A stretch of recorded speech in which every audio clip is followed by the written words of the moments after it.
अस्सलाम वालेकुम friends, welcome back to top smarties. Drama serial Haq Mahal. वकार जिसने दूसरी शादी की, उसके बाद उसे एहसास हुआ कि विरसा कितनी अनमोल है, कितनी नायाब है। कि विरसा से तो वो मार पीट भी कर लेता है, उस पर हाथ भी एक दो दफ़ा उठाने की कोशिश की, लेकिन विरसा की मोहब्बत ज्यों की त्यों रही।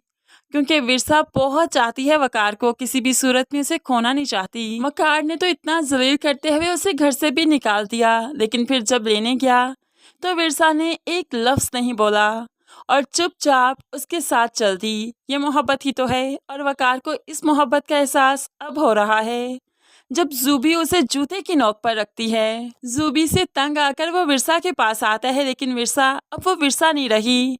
क्योंकि जब मर्द दूसरी शादी कर लेता है तो पहली औरत की मोहब्बत भी बदल जाया करती है, और विरसा भी तो एहसासात रखती है, जज्बात रखती है।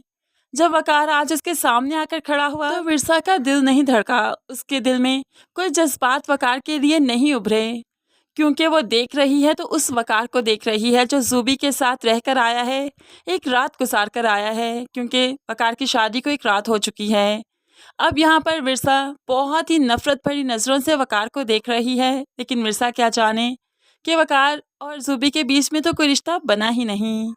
दूसरी तरफ वकार हारिस साहिब के ऑफिस जाता है, लेकिन यहाँ पर फरमान पहले ही उनके ऑफिस में मौजूद था, उन्हें ब्लैकमेल कर रहा था।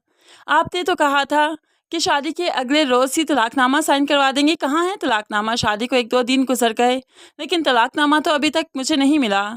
अगर आपने तलाकनामा नहीं बनवाया, आप नहीं जानते मैं आपके साथ क्या कुछ कर सकता हूँ। आपके सारे राज फाश कर दूंगा, आप किसी को मुंह दिखाने के काबिल नहीं रहेंगे। अब यहाँ पर वकार बाहर खड़ा इनकी बातें सुन लेता है, तो समझ नहीं पाया कि आखिर फरमान क्यों ब्लैकमेल कर रहा है उसके बाप को। हारिस साहिब तो भीगी बिल्ली के जैसे फरमान से बात कर रहे थे, और फरमान बहुत अकड़ कर बात कर रहा था, उन्हें ब्लैकमेल कर रहा था। ये सब कुछ जब वकार सुन रहा था तो उसे बहुत खटका कि आखिर ये सिचुएशन क्यों पैदा हुई, कैसे पैदा हुई, इन दोनों के बीच में क्या ही बात है। ऐसे ही फरमान जो ऑफिस से निकलने लगा तो सामने उसने वकार को देखा। एक झलक उसे देखकर यहाँ से चला गया, लेकिन वकार जो कि जानता है कि हारिस साहिब उसे कुछ नहीं बताएंगे, इसलिए फरमान को मिलने बुलाता है और उससे डायरेक्टली पूछने लगा, उस दिन तो मेरे बाबा के ऑफिस क्यों आए थे, उनसे क्या बात कर रहे थे, क्या डील चल रही तुम लोगों की? मैं यही सब कुछ जानना चाहता हूँ और तुम्हें मुझे बताना होगा। अब फरमान ने इतनी कच्ची गोलियां तो नहीं खेली कि वकार ऐसे पूछेगा और वो बता ही देगा, क्योंकि अगर बताएगा तो अपने पैरों पर कुल्हाड़ी मारेगा, ब्लैकमेल करने का मौका ही हाथ से निकल जाएगा, तो फिर पैसा कहाँ से आएगा। इसलिए बगैर कुछ बताए यहाँ से चला जाता है। मैं क्यों बताऊँ, अपने बाप से जाकर पूछो ना, वो तो तुम्हारा बाप है, मैं भला तुम्हारा क्या लगता हूँ, वो तुम्हें सब सच सच बता देगा। अब तो यहाँ पर फरमान ने वकार को कुछ नहीं बताया, तो वकार अपने बाप के सामने खड़ा हो गया। उस दिन फरमान आपके ऑफिस में क्यों आया था? मैंने देखा था, वो बहुत बुरे तरह से आपसे बात कर रहा था और आप कोई जवाब नहीं दे पा रहे थे। आखिर क्या डील चल रही है आप लोगों में? आखिर वो क्या चाहता है? आखिर आप उसके सामने इतने मजबूर, इतने बेबस क्यों थे? अब इतने सवाल हारिस साहब कैसे जवाब दें? कोई भी जवाब दे नहीं पाए। नहीं, वो मेरा और उसका मामला है। वो जॉब मांग रहा था, लेकिन मैं अभी उसे जॉब देना नहीं चाहता। लेकिन वकार इस जवाब से भी सेटिस्फाई नहीं है। दूसरी तरफ जूबी ने तो नाक में दम कर रखा है। अब यहाँ पर जैसे ही नाहिद को अकेले में देखती है तो भड़क उठती है। आप चाहती हैं मुझे आप वकार की ज़िंदगी से निकाल बाहर करेंगी? ऐसा नहीं होगा।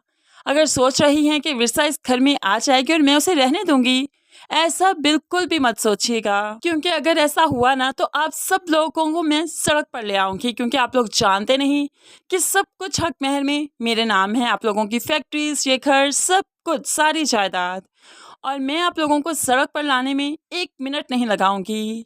अब यहाँ पर हारिस साहिब जिसे बहुत मान था अपनी भांजी पर, बहुत ही मान से सब कुछ भांजी के नाम कर दिया था, उसका असल चेहरा देखकर तो दंग रह के गरजती हुई आवाज से जूबी को पुकारा, जूबी। तो जूबी भी जल्दी से पलटकर पीछे देखती है, और उसके तो आसान हता रह गए कि आज मामू जान ने उसका असल चेहरा देख लिया। लेकिन नाहिद बहुत सेटिस्फाई है कि आखिरकार हारिस को भी उसकी अच्छी सी भांजी के बारे में मालूम पड़ ही गया। जूबी चाहती है कि वो लड़ झगड़ कर वकार के दिल में जगह बना ले, वकार को अपना गुलाम भी बनाए और उससे मोहब्बतें हासिल भी करे। ऐसा नहीं हुआ करता। वकार कोई कठपुतली तो नहीं जो उसके इशारों पर घूमता रहेगा। उसे तो मोहब्बत चाहिए, उसे तो जज्बात चाहिए। जो कि मिर्ज़ा उसे बहुत अच्छे से दे सकती है, तो फिर वो ज़ूबी के साथ ज़्यादा देर क्यों रहेगा? लेकिन मिर्ज़ा की माँ ना बनने की हकीकत वकार को अंदर से तोड़ देगी कि उसने तो सोचा था वो बाप बनने वाला है। लेकिन आखिरकार फिर मिर्ज़ा के लिए उसके जज़्बात और भी गहरे हो जाएँगे जब उसे मालूम पड़ेगा कि इसने ऐमन के गुनाहों पर पर्दा डालने के लिए ये किया।